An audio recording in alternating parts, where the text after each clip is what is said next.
So with that, I know Brad, we've had a bill last year talking about solid currency and gold and silver. Why don't you come up and tell us a little bit about what we're signing here today and give you a chance to speak to the group. Thank you. I appreciate being with you today. Last year, and I say that last year, 2011 session, Larry Hilton, who I recognize here today, Larry came to me with a proposal to run a bill regarding sound money.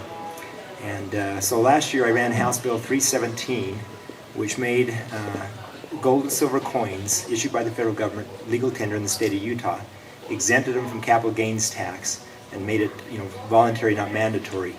And people may ask, why is that so significant? What's important about that?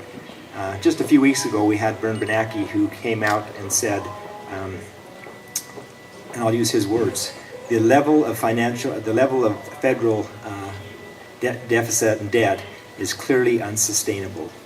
And then he went on to say that even though we may not know when a financial crisis will occur, it is ever so closer.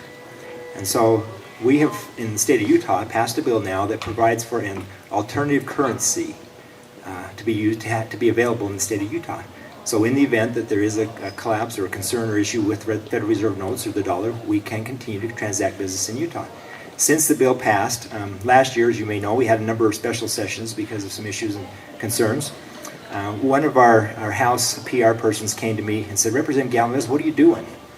And as a freshman legislator, I kind of looked at myself and thought, what am I doing? What did I do wrong? And he says, do you realize that your bill has had more Google hits than any other bill this session? And that included, for those that may remember, a small bill called Graham, House Bill 477, and maybe an immigration bill, House 116. This bill had more hits than any other bill during the legislative session and thereafter.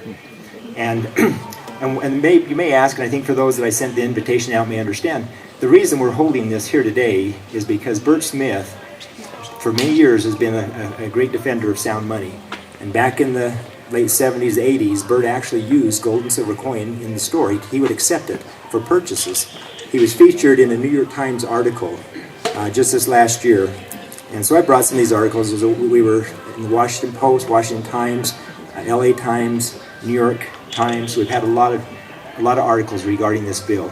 House Bill 157 that we're signing today is just a follow-up bill, a companion bill, if you will, that takes some additional steps to help this make this bill and make this sound money system a little more compatible, a little more functioning in the state of Utah. So we appreciate you being here today. Thanks for your support. We have a lot of great supporters. My greatest supporter, my wife over here, we appreciate her being here and recognize her as well as my dad and his wife are here as well. So we appreciate that. But with further ado, I guess we'll go ahead and proceed with the bill signing, Governor. I won't read the whole bill. It's about 50 pages. But let me just mention again, for the record, House Bill 157. Chief sponsor, Representative Brad J. Galvez, and Senate sponsor John L. Valentine. And I'll just read this last page that we use for these signings.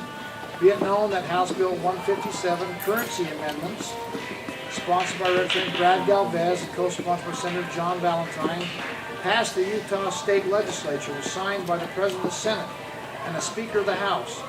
In acknowledgement whereof, I, Gary R. Herbert, Governor of the State of Utah, affixed my signature to the ceremonial copy of the bill on April 12, 2012. Just sign with my best penmanship here. Clap.